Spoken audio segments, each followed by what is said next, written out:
Well, good morning, everybody. Welcome to another SOTA Saturday. So this is our alumni edition, Volume 1.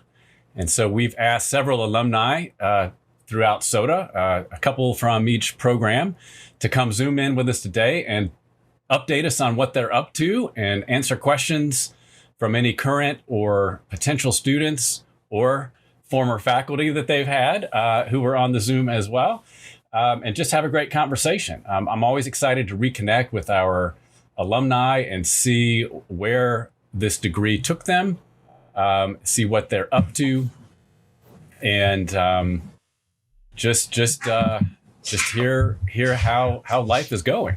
So that is sort of our agenda today. There are 3 programs throughout the School of the Arts: theater and dance, music and visual arts.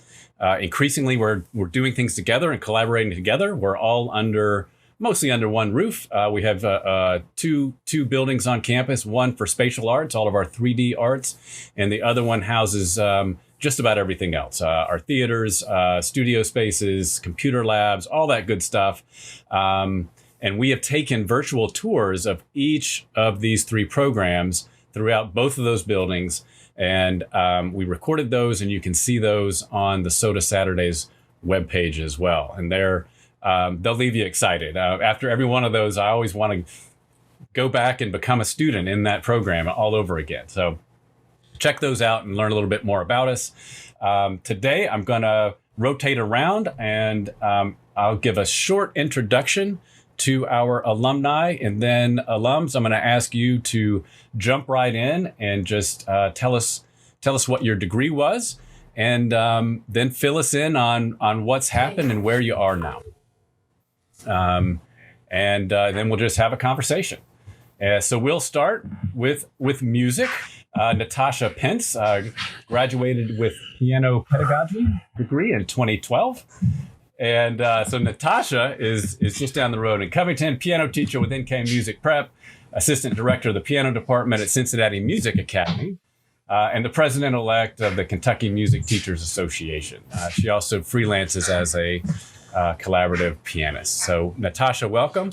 Update us a little bit. Tell us what you're doing and how you got to be where you are. Gosh, well, there's been a lot of teaching and a lot of playing and a lot of meetings and, just lots of stuff since I graduated.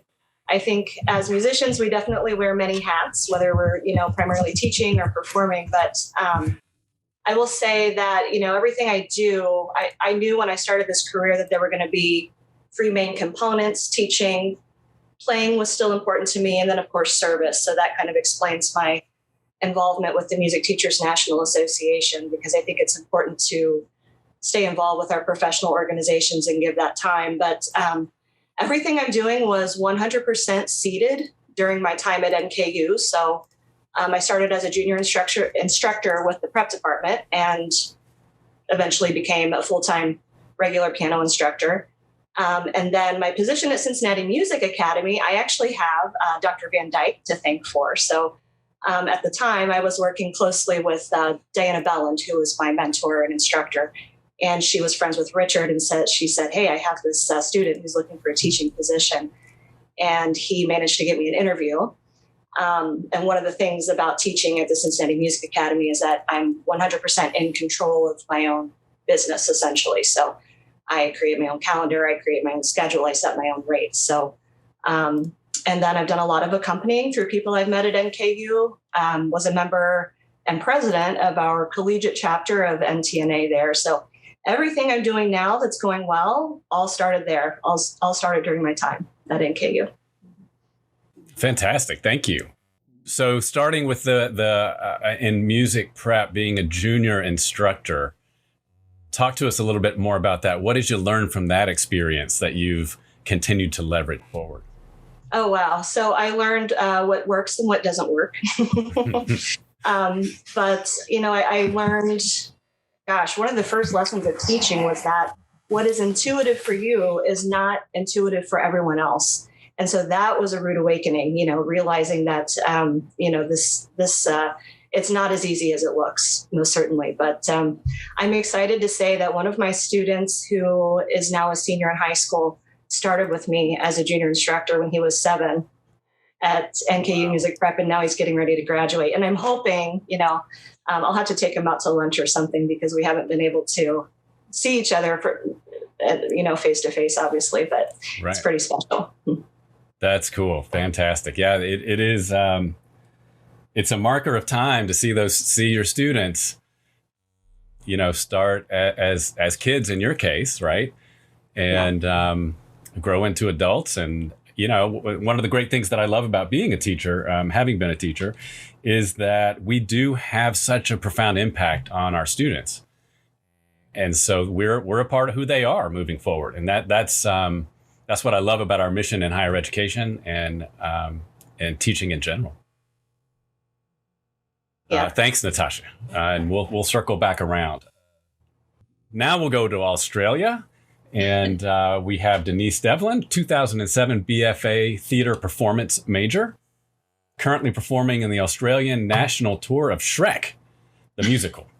Very cool. So I'm interested to hear about how a tour company works in this pandemic. She's performed all over the world, clearly, from regional theaters like the Ensemble in Cincinnati to cruise lines and international tours. Welcome, Denise. G'day. That's the last bit of terrible Australian accent I'll try. Welcome. Thank you. Yes. I graduated in 2007 and did some regional theater around Cincinnati, Dayton, Northern Kentucky, and then made my way up to New York City, obviously, because that's where all musical theater performers go. And I had some success there and did some regional tours and some children's theater tours, as well as started working on Disney Cruise Line. And that's actually where I met my Australian spouse, who eventually brought me to Melbourne first and then Sydney in 2012. So I've been here 8 years now. And I also, upon that, I've also done 3 other cruise ships, cabarets, and then regional theater in Australia. And now I've done 2 Australian premieres, one being Kinky Boots, the musical, and now Shrek, the musical as well, which was a show that I was cast and started performing in pre-COVID. And then due to COVID, we were shut down March 17th, 2020. And then we got a call out of the blue in December to come back and start touring again in Brisbane. Wow. Yeah. So obviously Australia has mitigated COVID very well. And we were able to open our theaters back in November slowly at 70% capacity. And now I think everywhere but Melbourne is now at 100% capacity for performing arts. Wow. Yeah. So are there any changes at 70% right now as far as audience goes? Are there other safety protocols and things that are being carried forward? Yeah. So we all, so on certain shows, you get a COVID rapid test once to twice a week. You, as an actor, you don't actually make any kind of contact with any other department if you don't have to. Everyone backstage wears a mask unless you're on stage with a mic. You do your check-ins, and then most of the audience members in Melbourne are still wearing masks. And then in Sydney and Brisbane, now Queensland, you don't actually have to wear a mask anymore because we've had 0 community transmission. So it's an exciting time for performing arts here because we were incredibly devastated March. Yeah. But yeah, it's been an interesting time to be a theater performer. And also in between all of that, I also actually went back to school in Australia and just received my master's of teaching in drama and English in December. That's fantastic. So are you going to shift from performing to teaching, or or is this an adding on to performance? It's I guess a supplement, just because teaching, I found out, is a COVID-proof, pandemic-proof job, and I've always had a love of teaching, and it's how I supplemented my career in between my theater gigs. So I was a freelance drama teacher and a freelance musical theater teacher. So it's been something that I've always wanted, that Ken Jones in the theater department always wanted me to do a master's degree. So I'm happy to say that I have completed that, and actually considering possibly going further with a PhD, depending on if I can find a good research topic. That is fantastic. So you'll have to, we'll have to have you back next year, and we'll check in again, see how the schooling is going. Thank you. Thanks for being here. And again, we'll circle back. So next, Matt Overwine, freelance digital product designer and professor of practice here at NKU. He teaches in the visual communication design area here at NKU SOTA, and specializes in interaction design. So welcome, Matt. Welcome back. And tell us how it's going. Yeah. After I received my VCD degree, visual communication design degree, in 2008 or 2009, for some reason I can't remember off the top of my head right now. I immediately jumped into the design scene here locally in Cincinnati, working for small agencies for quite a while. I started working my way up to larger businesses after about 5 years of that kind of work, where working in agencies. And then after, speaking to how a lot of people here have, talked about their connections, really, building from here at NKU. Well, I'm not here at NKU, I'm here at NKU, you know what I mean? Starting at NKU and then really going out from there. The job I got that was the next major job for me at a larger firm was actually someone I met who was a guest gallery host, I believe, or they had a guest show at our place, who then also had their own company after a while. So, I met them here at NKU at a gallery show. And then I ended up, having this connection to get another job here within the Cincinnati area.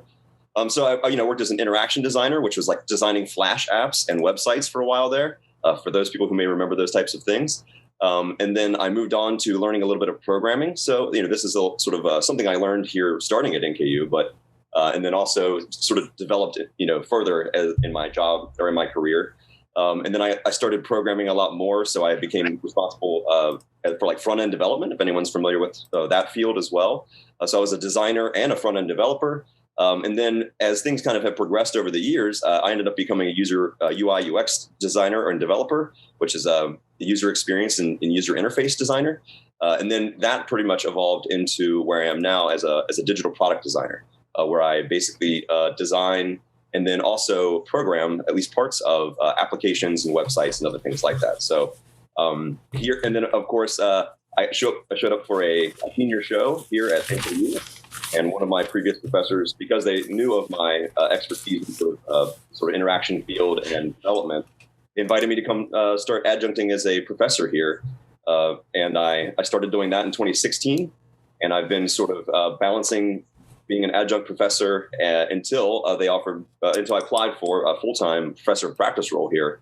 And then I continue working on my freelance on the side. So now I have a nice office up at NKU where I hunker down and turn off the lights and do my programming and design work, and then step outside. Well, I used to step outside. Now I step back onto Zoom and teach full-time currently here. Well, I keep saying here at NKU. I'm so used to talking on Zoom as if I'm in my office, but I'm not there right now. Right. It's all relative now, right? It's all a digital space. It's at some point. So you brought up. Yeah, welcome. And so glad you were able to come in this morning and talk to us.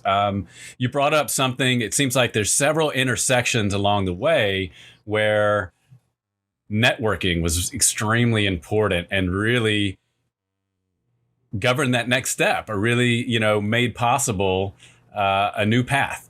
And so I think that's something that all of our current students, the potential students that are out there, high school students, take advantage of everything. So go into a gallery show and, just happen to meet somebody, and it turns into a job.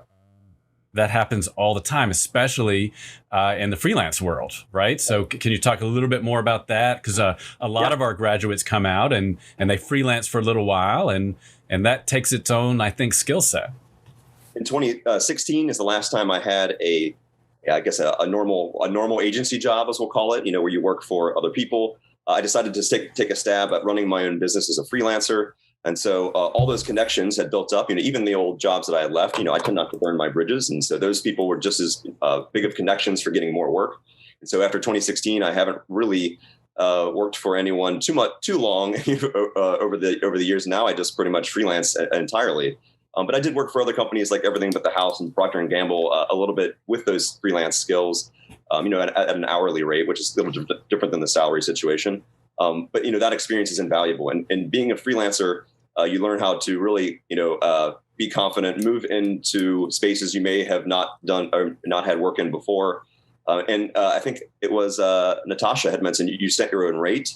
You're your own boss. You manage your own schedule. And so I would say that that's probably been my favorite career, maybe aside from teaching. I really enjoy teaching here at NKU. But yes, freelancing is something I do to this day. I was on a call yesterday on Friday morning, so I could work with people out of Belgium, for instance. So just designing some pages for them for their application. So freelancing is a great skill to build as well. That's fantastic. Now, are you finding with the new kind of de-emphasizing location, yes, that we're talking about, do you find that that's happening in your field as well? So it's easier to collaborate and get gigs in Belgium and wherever else? Yeah. And of course, I got that through a connection, right? To someone who I've worked with as a freelancer before. And I interviewed with someone who was in Portugal. And then my boss is in Belgium. The financial person for the company is in New Zealand. There's people in Chicago on the West Coast, in San Francisco, who's our technology folk.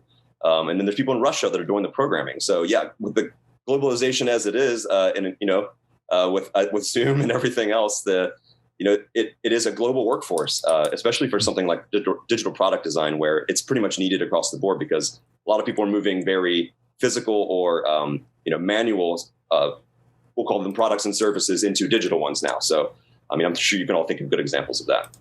Yeah, great, thank you. We're gonna go back to music now.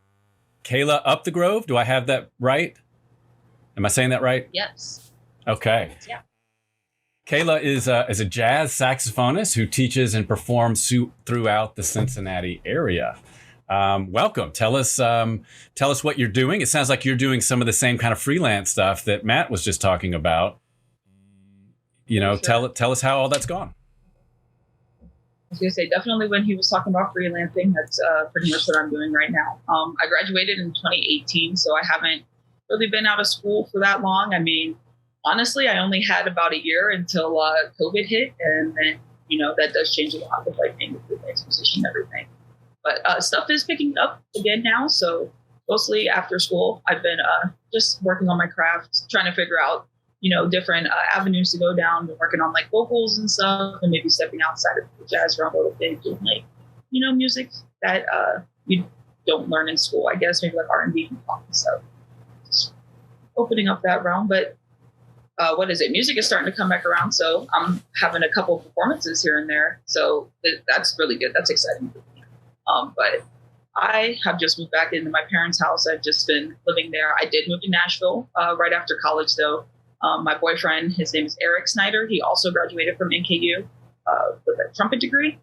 He went down to Nashville to study commercial trumpet performance. So we moved down there for about a year, or he was down there for 2, but I moved down there for about a year. Met the scene of people down there. And again, definitely with networking, that is a huge thing. I networked with a group that I do continue to play with in Cincinnati now, when I was in school. And it was through somebody another musician who was in school with me, got me into this band. And I still play with this band now. And then that's the same with another group that I'm playing with, Jazz Alive, Laura Gentry in the area. It's a big name. And she's really big with women in jazz and stuff like that. And so I met that network again when I was in college, and just being able to be around that. And I don't know, it's fantastic. But definitely networking with people, getting to know people, big thing. Absolutely. And also just having a good good outlook, good personality. Yeah, and one of the things that we've been talking about, some essential skills that you get with an arts education, and I'll talk more about that maybe later. But one of the things that we talk about is courage and confidence, and that's what comes with, because you're always putting yourself out there as a musician, as a theater major, as an art major, and freelancing. You've got to have that courage to get out and really make it happen, right? Have you, sure. It's Kayla? not going to come to you. You have to go to it.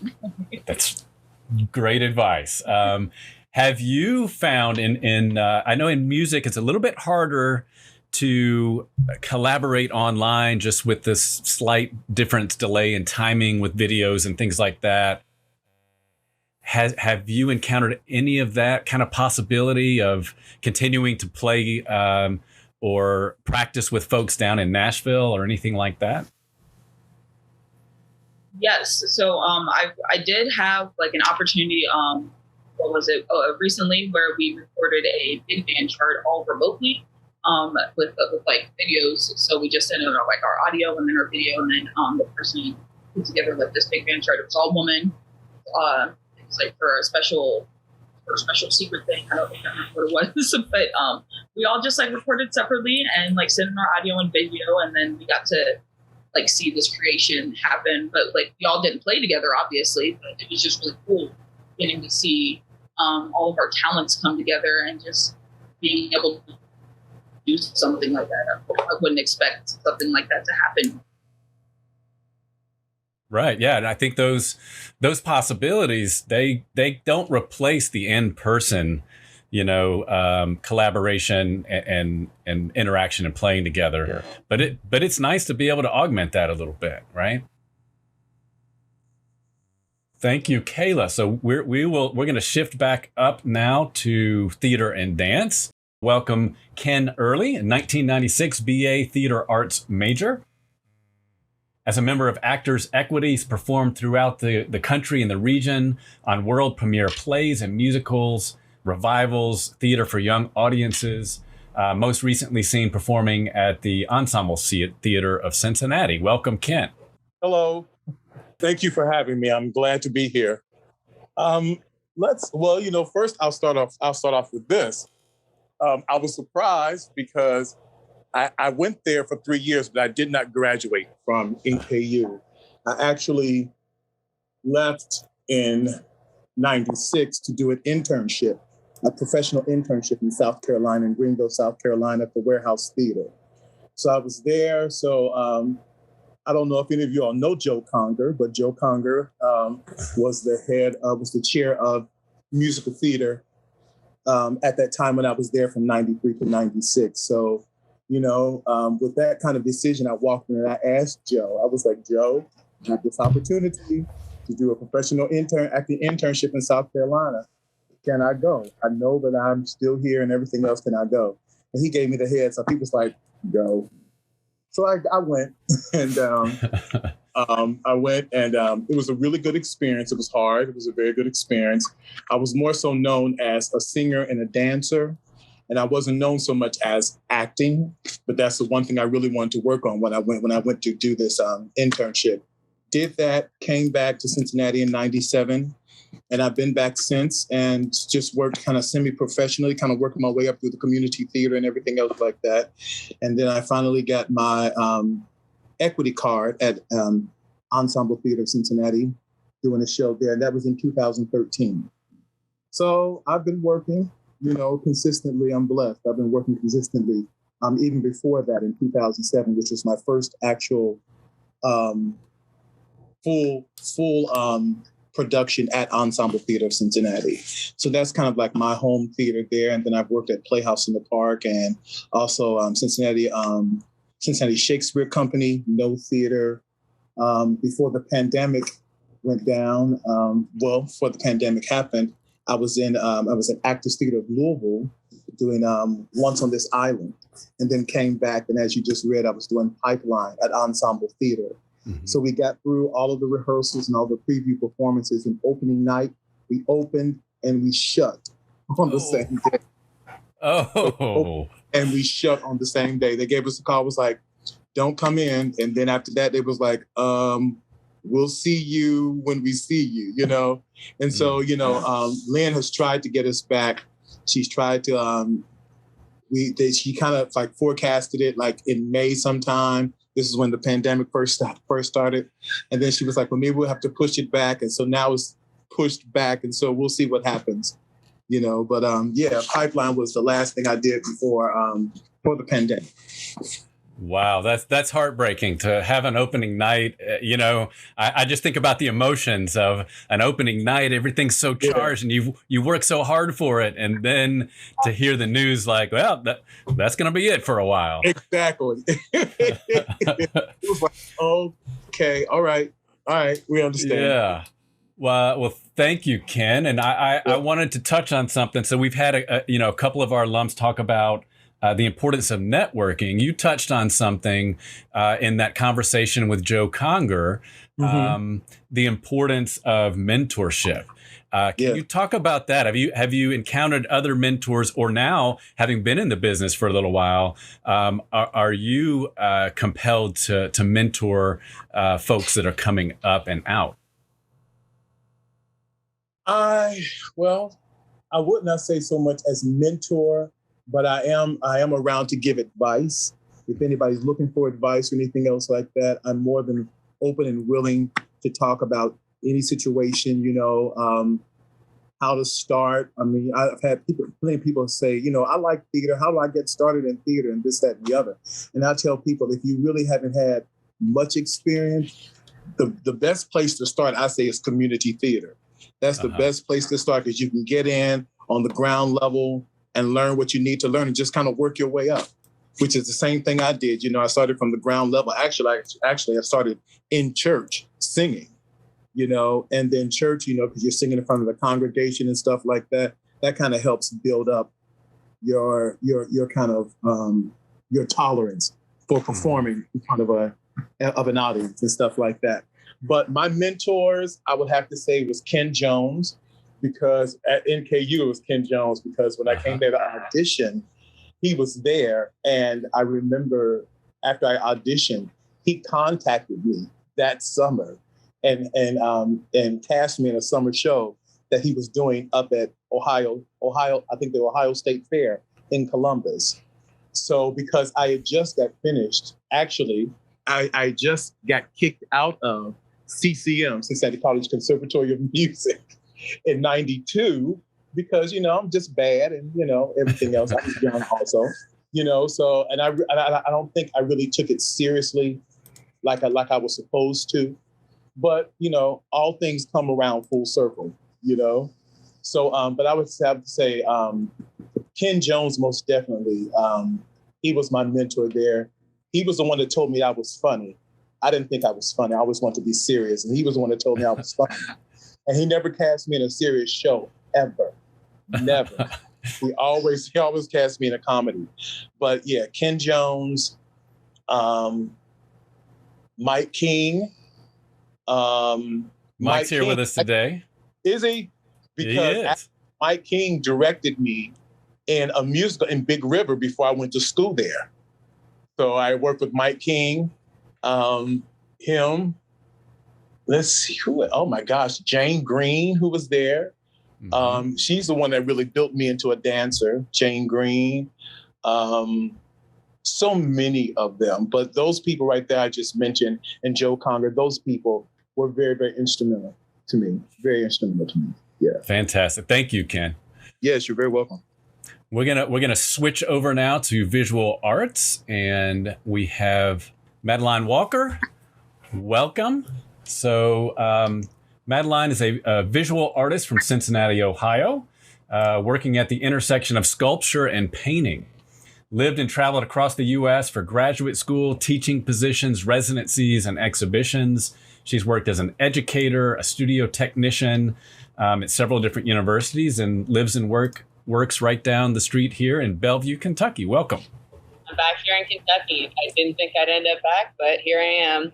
It's from where I grew up. So, I started out at NKU with, I got a BFA in New Media. So my emphasis there was a lot of different media, but I did a lot of sculpture and painting towards the end with video.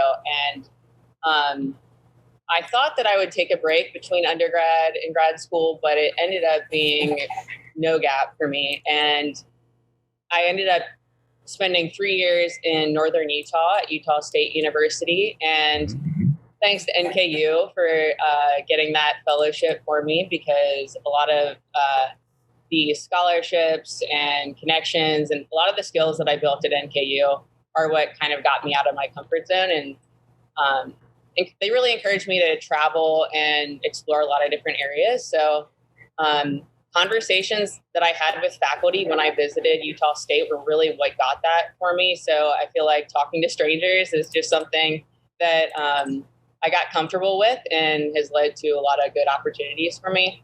And while I was there, I collaborated with a lot of other departments like landscape architecture and environmental planning.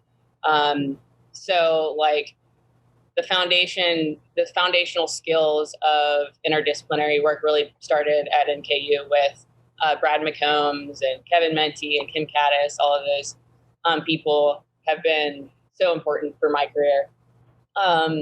Since then, I've done artist residencies. I've had teaching positions.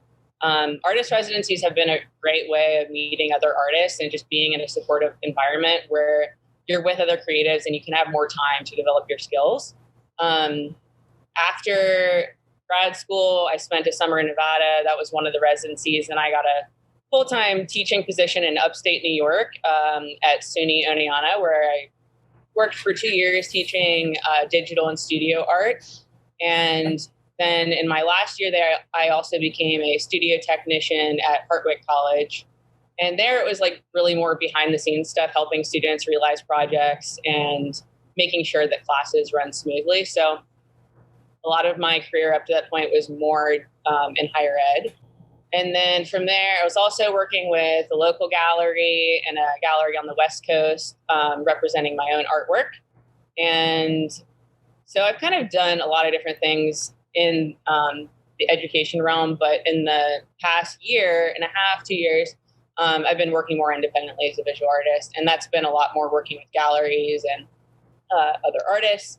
I also do some custom design work. I 3D print custom logos for artists and designers, especially in the pottery world. And I collaborate with my husband as well, who is an artist I met at NKU. Actually met in a painting class, Kevin Menti's painting class. So he has a full-time job here as an education director, and we're becoming part owners of a ceramic studio here. So that's another thing that brought us back to this area. And also the affordability of the Midwest is just like, you can do a lot more with less money. So as an artist, like I can invest more time into my work, which in New York, it's a lot more of a challenge. Even in upstate, it's so expensive. So obviously the pandemic has changed a lot of my plans. I had so many other things I was going to do this year that I've had to shift gears with and, just improv. So now I spend my days making art and talking with other artists. A lot of times, they're in New York or Taiwan or wherever, but I invite people into my studio a lot. And that's just really, all those good opportunities come from talking to people and building relationships. So I try to, even though at times it's been isolating and it's gotten weird during this time, I try to get out of my bubble as much as possible because I know it's important to stay connected. Well, you've done an impressive amount of different things in different places, kind of going back and forth between teaching and art, and even it sounds like more administrative kind of work with the ceramic studio. Can you talk to us a little bit about that flexibility? I mean, that's so many different things. Yeah, absolutely. I think in New York, I was trying to do everything. And I have no idea how I was, but I was working, both of those jobs were up to full time. And then I was still pretty active in my studio. But since then, I think I just realized I was spreading myself too thin. And since then, it's been more about saying no to a lot of stuff and saying yes to the things that I know that I'm feeling more compelled to. And I think that has always been the hardest thing for me. I've always been a yes person and, a bit of a people pleaser, I think, a lot of my life. So it's been more about like figuring out how to create a schedule and how to stay connected, but also know what not to say yes to. I'm not doing the ceramics administrative stuff anymore. I was helping John run his business and get that off the ground, but I just realized I was doing way too many things. So I don't know. I don't really have an answer for that because I think sometimes it's different for everybody. And if I hadn't done all of those things, I wouldn't know like what wasn't working. So I feel like you just got to try things and, you're not going to have an answer until you do it for a while and then shift gears again. How I make my money, it's different too. Like a lot of people would think of my situation as a lot more insecure versus teaching because, you have a steady paycheck when you're teaching. But in my experience, that hasn't always been the case. Like, I feel like there's a lot of unpredictability with that too, especially as an adjunct. I left my full-time teaching job in New York, which I guess a lot of people thought I was crazy for that. They're like, you're going back to Cincinnati. Why are you leaving? I was like, because it is an insane amount of money to rent here and I can't sustain this forever. And yeah, I mean, there's a lot of reasons. I could talk forever about it, but you got to think about what you value and what matters the most to you, not just what looks or sounds like, would make the most sense, which, in a lot of cases, I think the more linear path seems like what's right, but I think what's right is different for each person. So for me, it's been a lot of times it's not what you'd expect. Yeah, that's absolutely. That's great advice. Welcome. We are going to switch back to music for our last tag team here. Let's see, with Brittany and Cameron Everage. They're both brass players and music educators. They are both teaching in the Switzerland County School system in Indiana. So they're working in the county middle school. He teaches band, choir, and music theory, and she teaches band at Jeff Craig Elementary. So welcome, guys. Yeah, so we've been out, 3 years now, took kind of the traditional-ish route, graduated with a music ed degree. I actually graduated with a degree in music ed and music performance, where she did just a music ed degree. Since graduating, we've moved out to Indiana, purchased a house together, got married. I've started in high school band, started our first competitive marching band here.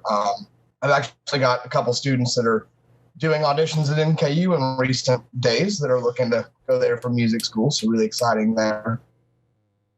Yeah, big things for NKU. I mean, that drew me in were the small, caring atmosphere. I felt like I had really good relationships with my faculty, and friendships from those faculty have lasted into my now adult life that I still can call them and talk with them about anything I need. That mentorship has been huge.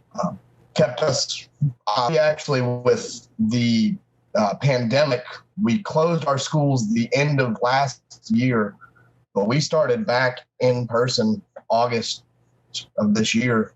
And we've been very fortunate to stay teaching our kids face-to-face almost every day since. I think we've had 2 weeks that we closed our schools for kind of an uprise. But other than that, we've stayed in the classroom with our kids, which has really been a fortune for us to just still be teaching in today's world. It's been really great. We actually, with the year, graduated in December of 2017, and I actually started not teaching music. I went out and taught Title I starting in January, immediately after I graduated. So that might be a piece of advice for me is I did something completely out of my comfort zone to get my foot in the door because I knew somebody was retiring at that school. And I got the music position the next year just because I took that title job. So that's just my piece of advice is, don't be afraid to do something that maybe, you're not used to doing or isn't in your curriculum just to kind of get your foot in the classroom. And I actually started not teaching music starting up in Switzerland County, and we obviously wanted to collaborate and to be able to work together. And I actually teach K through 6 at my 7th grade band, and I also teach 7th and 8th grade choir at Jeff Craig and at the middle school. So I do a whole wide variety of things. And we're starting some after school activities. I know I helped them with jazz band, and I'm doing some elementary fourth instrument clubs and choir clubs. So that's kind of where we're at right now. Being able to see people in face to face, obviously with and I have restrictions, but we've been very fortunate. So that might be a piece of advice for me, and also teach a position and do the thing we love. Fantastic. Thank you, guys. Welcome. I want to ask all of our alums, what advice do you have for students today? And so that we have a couple of different levels. Our audience here is incoming students, but also our current students. So for those students that are incoming, think back to your first semesters at NKU and the time that you spent with us. What advice do you have for students that are just about to start that journey? They're just about to start that educational path that are going to lead them on into life. What advice do you have? What advice would you have for your past self just starting out? I know that when you start off, listening to professors talk about a lot of different things, they're offering a lot of advice. They're showing you all these readings. There's so much content they're trying to push to you. I would take them up on that, because I feel like now that I'm here teaching, I'm doing the same thing, and I'm like, man, I really wish I would have, dove in completely to the subject matter when I had the chance to do it, and had the extra time to really read up, become a subject matter expert in a way for design for me specifically. You just don't have the time once you get out as much, especially, for me, I have children, and you just don't have that much time to really dig in as much. So take the advice of professors is what I would say. That's my first thing, because it's come full circle for me entirely. Now I feel like I'm the one trying to give advice, whereas I wish I would have taken them up earlier. I did eventually take them up on all of the advice, of course, but I wish I would have done it earlier. So start strong. Good advice. Denise? I think building on what Matt said, it's, I did this for my undergrad, but I would say take every opportunity that is afforded to you during that time. It's such a safe place to be. So, join those ensembles, join any kind of societies or take those opportunities to travel abroad, which I did. I did 2 travel abroad programs through NKU, and just use that time, because again, you're not going to have that much freedom, free of responsibility ever again. So use that time. Use the wisdom of your mentors and your teachers and the people around you to make those connections, use every opportunity that you can to keep growing as a person, as an artist, and be a part of the community of NKU. Thank you. Yeah, that's great. Natasha? A couple of pieces of advice. I had kind of a different situation, because I actually earned a bachelor's in performance in 2002. So I had a little bit of a gap before I came back to NKU. I had made the decision to focus on teaching. So my 20-year-old self was not in any way thinking, oh gosh, I'm going to, teach full time and become an independent piano teacher professionally. I had some students, but I wish that I had drawn or said yes to more teaching opportunities when I was 19 or 20. So when I came to NKU with that goal in mind, that's when I did much of what everyone else is talking about, saying yes to everything, every opportunity to be involved. Do you want to help run this conference? Sure. Do you want to become president of this organization? And it can be overwhelming, but eventually you can whittle down those opportunities and to what works for you. So that's my first piece of advice. My second piece of advice is, at one point in time, I was playing quite a bit before the pandemic and doing a lot of vocal accompanying, instrumental accompanying.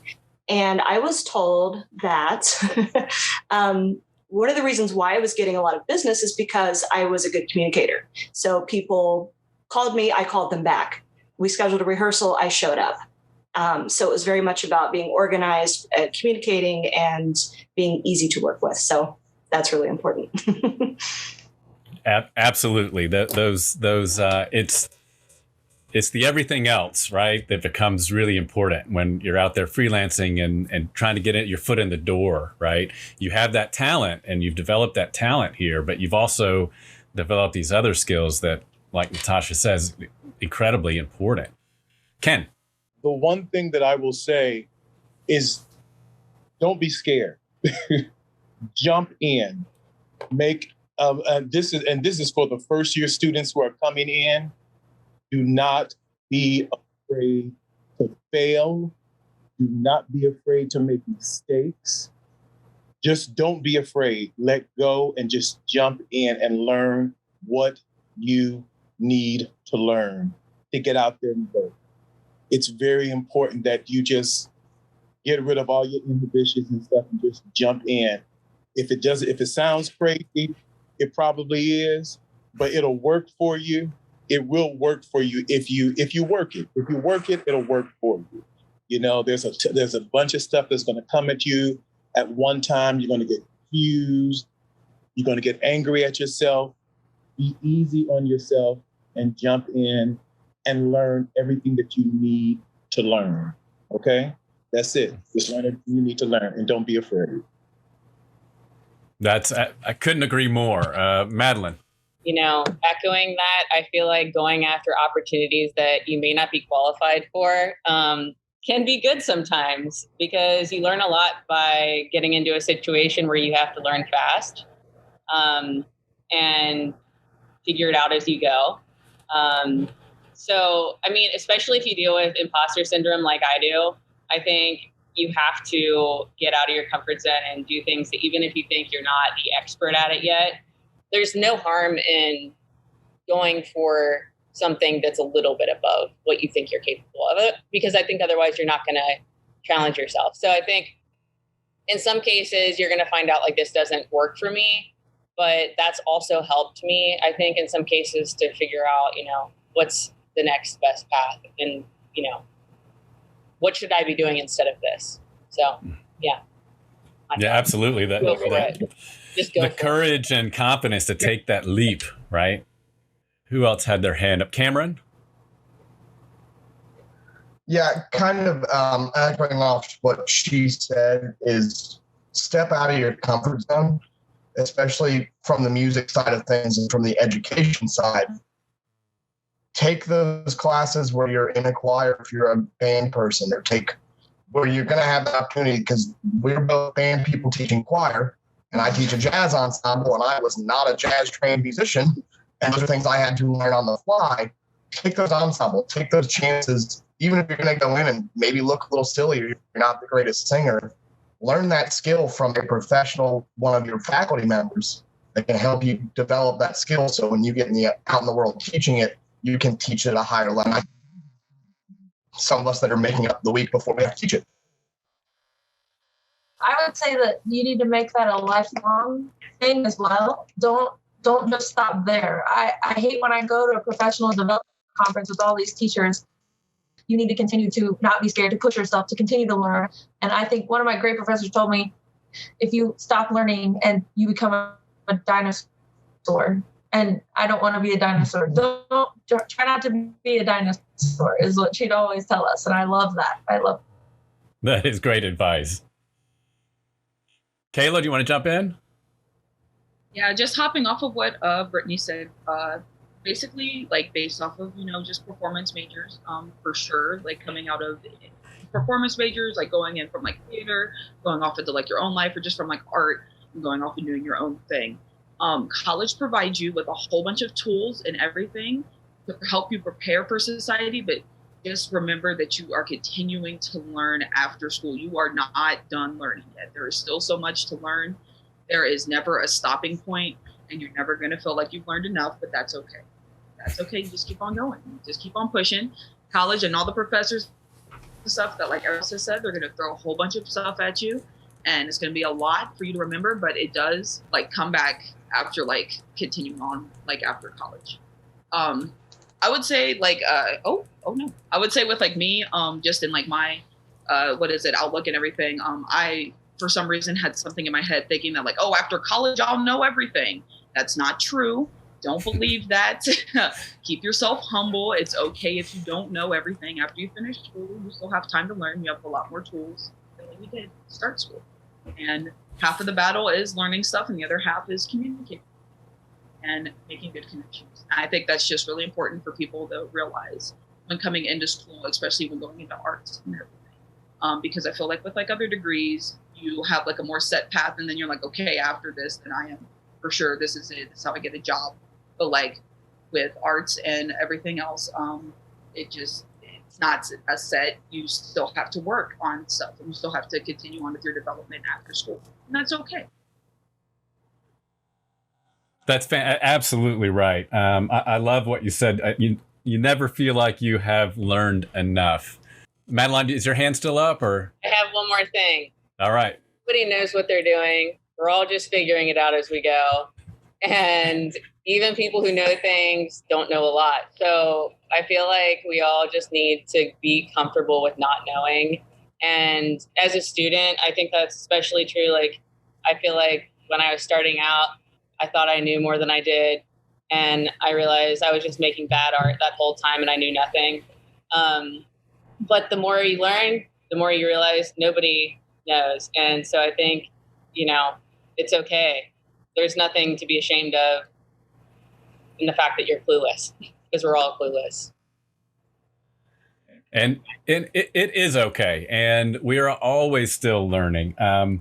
I think, and I've had several different positions at NKU, and I'm constantly going, oh, now I get it. Now I know how I need to do this. And that never stops, and that never should stop, because we always want to keep learning. And that's absolutely true. And there's in the arts, the pathway, it can be a little bit wonky. It's not always clearly defined, but an arts education prepares you for that. I'm going to get back to what I mentioned before, those essential skills that come with an arts education. And we've kind of distilled them down into the 7 C's. And they've all been talked about here today: communication, collaboration, critical thinking, creativity, of course, connection, courage, and confidence. That all comes with an arts education. That all prepares you to enter into a creative life, and the rewards are profound. I love living a creative life and continuing to be a photographer when I can, bringing that creativity to my administrative job as well. And I think everybody here reflected that today. Thank you so much to our alumni for Zooming in today and sharing your stories with us. Very inspiring, absolutely. I want to wish everybody good luck with your careers, continuing out there. Take care. Have a great weekend. Thanks, everybody.